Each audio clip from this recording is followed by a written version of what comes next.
Seigneur, ce que mon cœur réclame, c'est le feu, c'est le feu, c'est le feu.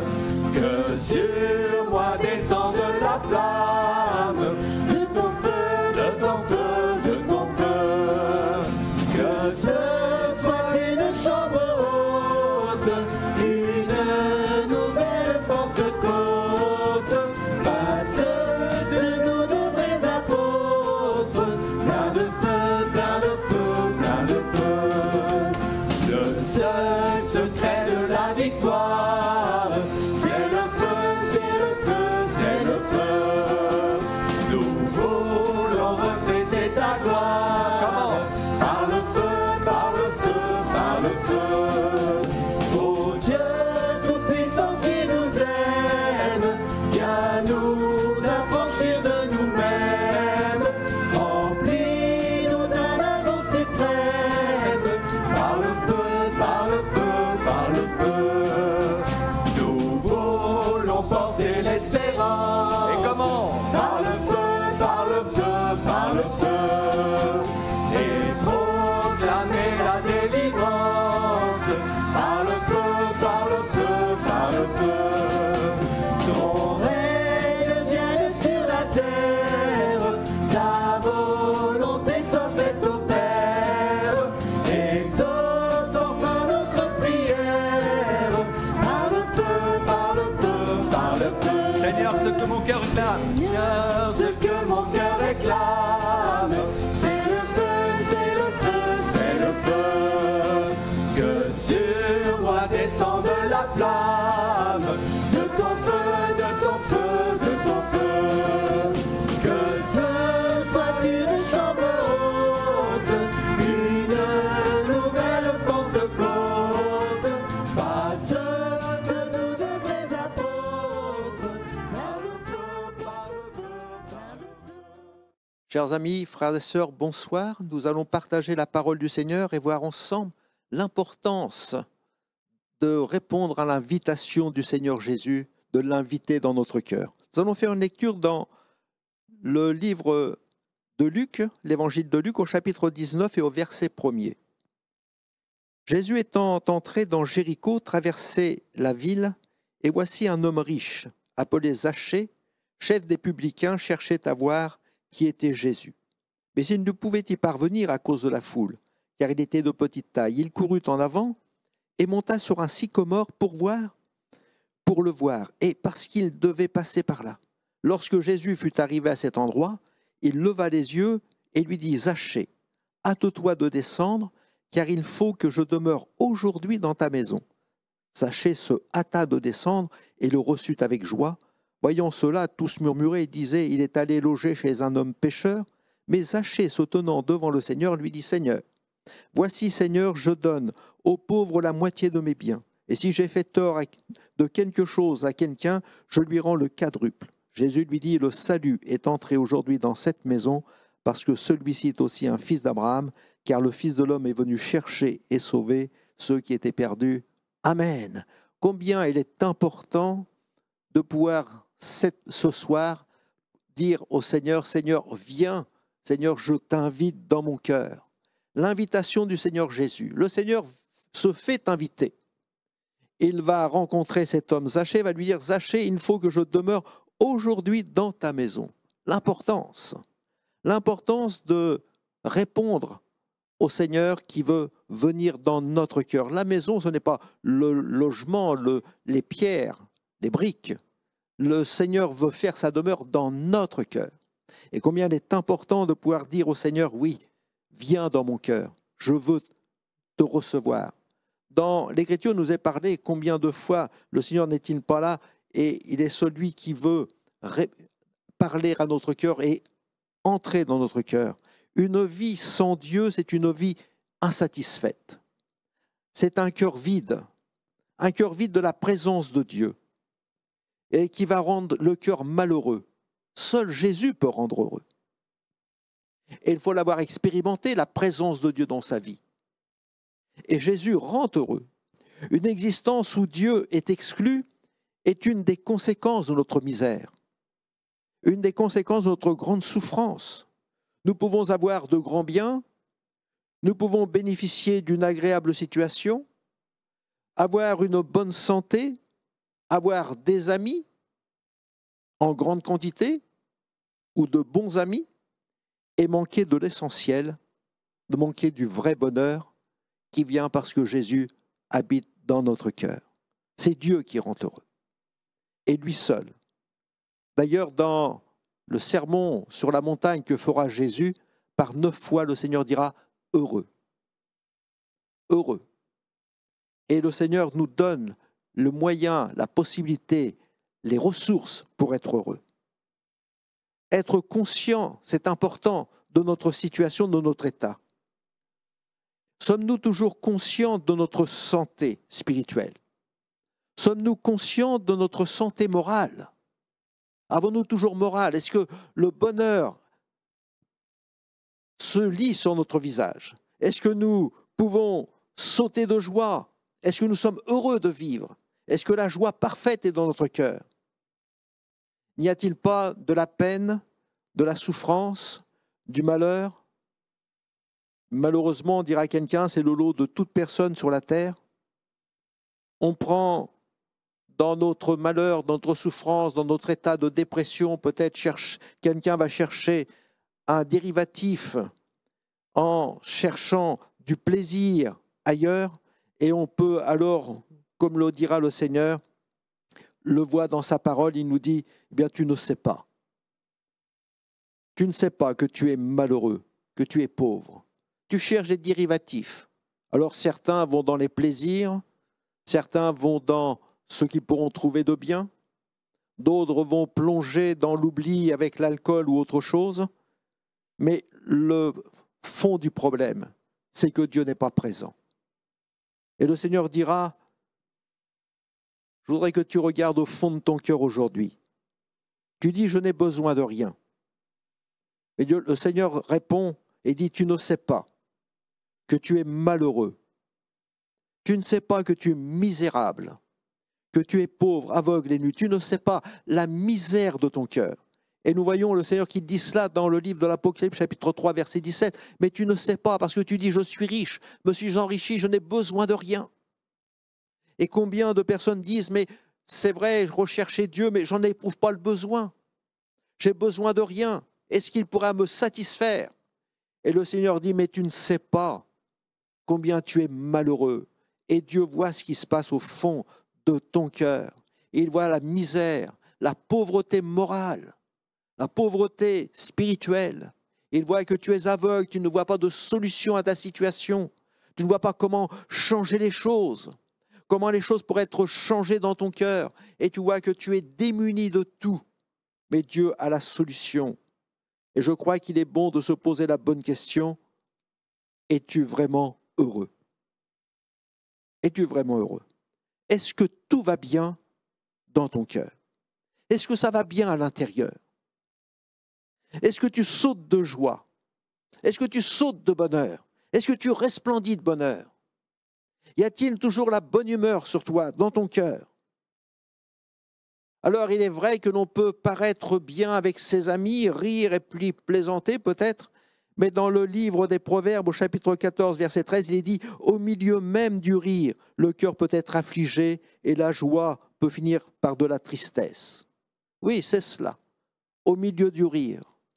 Derrière notre rire, derrière notre sourire peut-être avec les amis qui est rayonnant, le visage rayonnant, le Seigneur dit bien au milieu du rire, au milieu de la joie, eh bien il peut y avoir un cœur affligé, tu peux avoir de la tristesse dans ton cœur. Et Dieu voit au plus profond, il voit ce qui se passe dans ton cœur.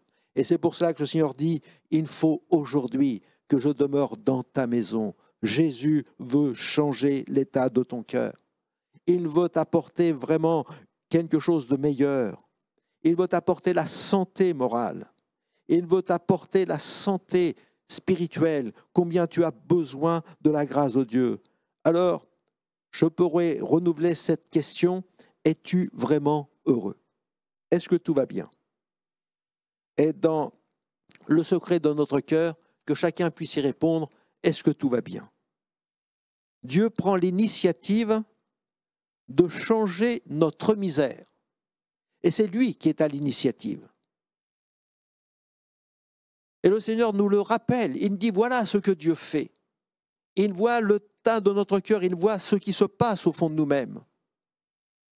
Et dans le psaume 10, il est dit ceci, « Tu regardes cependant, car tu vois la peine et la souffrance. » Tu regardes cependant, Dieu voit ta peine, ta souffrance, mais il veut faire quelque chose, il voit cela pour prendre en main la cause.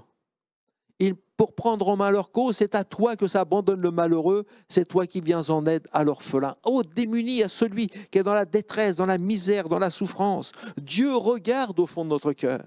Dieu voit la souffrance, la misère, la détresse. Dieu voit la solitude dans laquelle nous sommes.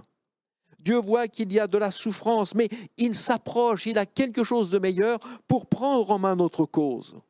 Alors nous pouvons, comme le dit le psaume 10, nous abandonner, si nous avons le cœur malheureux, si nous avons besoin de la grâce de Dieu, nous abandonner entre les mains du Seigneur. C'est Jésus qui vient prendre en main notre cause. Combien il est important, peut-être pour quelqu'un ce soir, de dire oui Seigneur, c'est vrai, il faudrait que je t'ouvre la porte de mon cœur, que je réponde favorablement en te disant oui Jésus, viens habiter dans mon cœur. Dieu nous tend la main encore ce soir. Il frappe à la porte de notre cœur. Il frappe à la porte d'un cœur de quelqu'un. Il ne fera rien. Et le Seigneur ne fera rien sans notre consentement. Quelquefois, nous pourrions dire, mais si je viens à l'église, ça va être des interdictions, des obligations, je perds ma liberté. Mais vous vous trompez totalement. Ça, c'est une mauvaise image que l'on a donnée. Jésus nous rend libres. Et le Seigneur ne fera jamais rien sans notre consentement. Il dira à un malade, d'ailleurs même en s'approchant d'un malade, on le voit dans l'évangile de Jean chapitre 5, il dira à un malade qui est là, qui attend une guérison, il s'approchera de lui et lui dira « Veux-tu être guéri ?»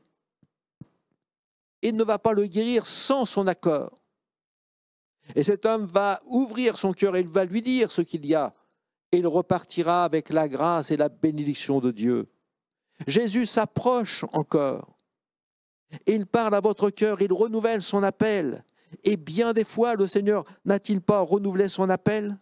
Il a frappé à la porte de votre cœur et sans pour cela y répondre. Parce que Dieu parle d'une manière, tantôt d'une manière, tantôt d'une autre. Et le Seigneur dit dans Ésaïe 50, verset 2, « Je suis venu.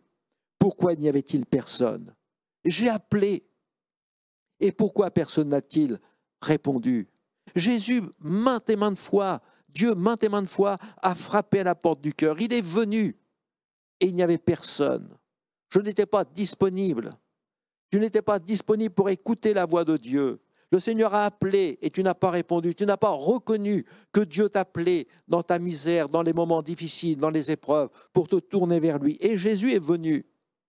D'ailleurs, il y a, pour bien imager la porte que l'on ferme devant le Seigneur, lorsque Joseph et Marie sont venus à Bethléem lors de la naissance de Jésus, il nous est dit qu'ils ont cherché un endroit pour loger, parce que Marie allait mettre au monde l'enfant Jésus.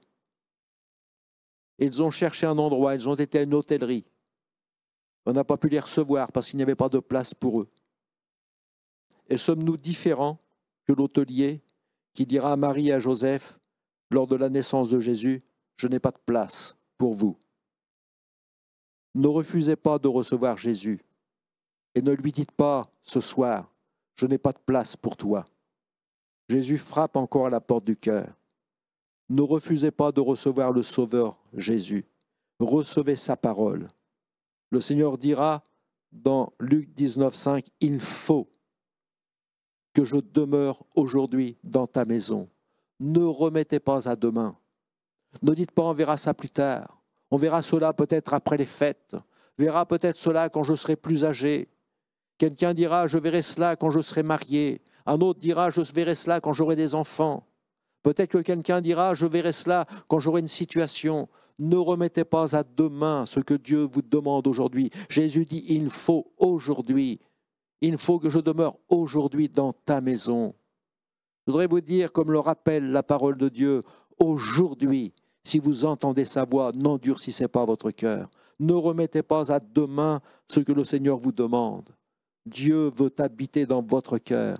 Et combien il est précieux de lui dire, oui Seigneur, viens dans mon cœur. Viens Seigneur. Jusqu'à présent, la porte de votre cœur était fermée.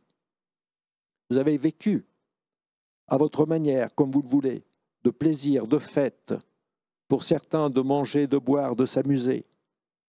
Et pour autant, le cœur était-il satisfait? N'y a-t-il pas un vide au plus profond de notre cœur? Parce qu'il manque l'essentiel, la présence de Dieu dans votre cœur. Et le Seigneur le répète, il faut que je demeure aujourd'hui dans ton cœur. C'est-à-dire, il faut que je demeure dans ta maison, dans ton cœur. Tout peut changer. Tout peut changer pour vous, en un instant. Tout peut changer. Jésus est celui qui pardonne nos péchés. Il efface toutes les conséquences de notre vie passée. Une conscience qui est bousculée, qui est meurtrie. Et quelquefois, des personnes vivent avec une culpabilité, sont entrées dans une dépression à cause de choses qu'ils ont faites hier. Ils ont des remords. Jésus peut effacer la peine qu'il y a sur votre cœur. Il peut vous donner la paix. Tout peut changer en un instant. Lorsque Jésus pardonne, il transforme le cœur également. Et la paix peut venir dans votre cœur. Il apporte le bonheur parfait.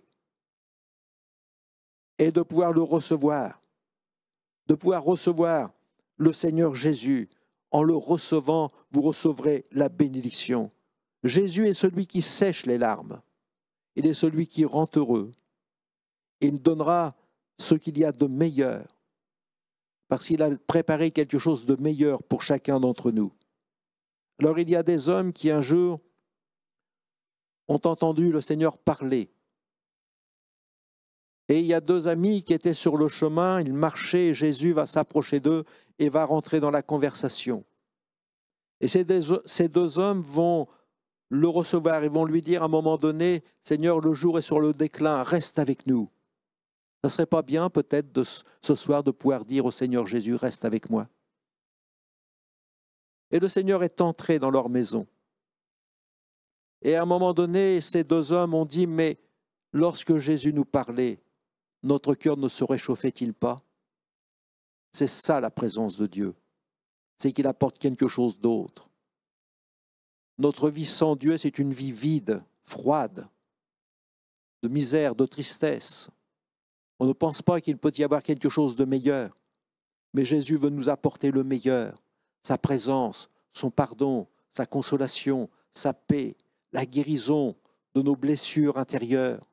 Jésus est celui qui nous apporte la vie et la vie éternelle, celui qui réchauffe notre cœur et qui va satisfaire notre cœur. Alors, aujourd'hui, le Seigneur dira à Zachée, « Zachée, il faut que je demeure aujourd'hui dans ta maison. » Et nous pourrions mettre à la place de Zachée notre prénom, notre nom, en écoutant la voix du Seigneur qui nous dit, « Dis donc, il faudrait aujourd'hui que je demeure dans ta maison. Que vas-tu faire de Jésus ?» Zachée a pris une décision. Il s'est empressé de descendre de son arbre. Il a reçu Jésus avec joie. Et sa vie a été changée. Alors, n'attendez pas. Empressez-vous, hâtez-vous de descendre. Hâtez-vous de vous mettre aux pieds du Seigneur Jésus. Peut-être de pleurer sur votre misère, de dire « Seigneur, je voudrais que ça change à l'intérieur. » Et de recevoir le Seigneur avec joie. Et vous verrez que votre vie va changer. Parce que Dieu est celui qui veut vous rendre heureux. Amen. Que son nom soit béni. On va rendre grâce et bénir le Seigneur. Merci pour ta grâce et ta bonté, Seigneur. Te prions dans ta bonté de bénir ta parole et de la sanctifier, de porter, qu'elle porte encore du fruit aujourd'hui. Et Seigneur, nous te prions vraiment que cette parole puisse faire du bien à une âme qui a besoin de toi. Amen. Oui, c'est le moment, c'est le moment de louer le Père en esprit et en vérité, car le moment, c'est le moment.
esprit et en vérité. Soyons unis. Soyons unis. Soyons unis. Pour louer le Père en esprit et en vérité. Soyons unis. Soyons unis. Pour louer le Père en esprit et en vérité. Et on laisse la musique. Alléluia.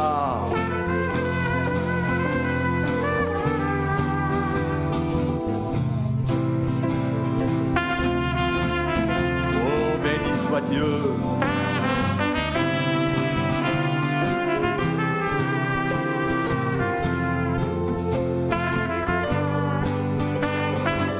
Merci Seigneur pour ta présence au milieu de nous.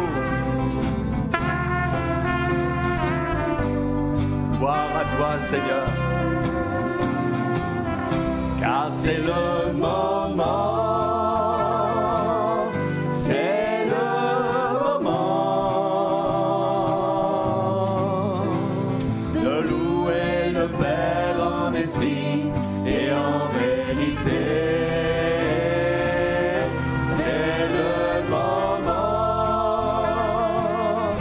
c'est le moment de louer le Père en esprit et en vérité.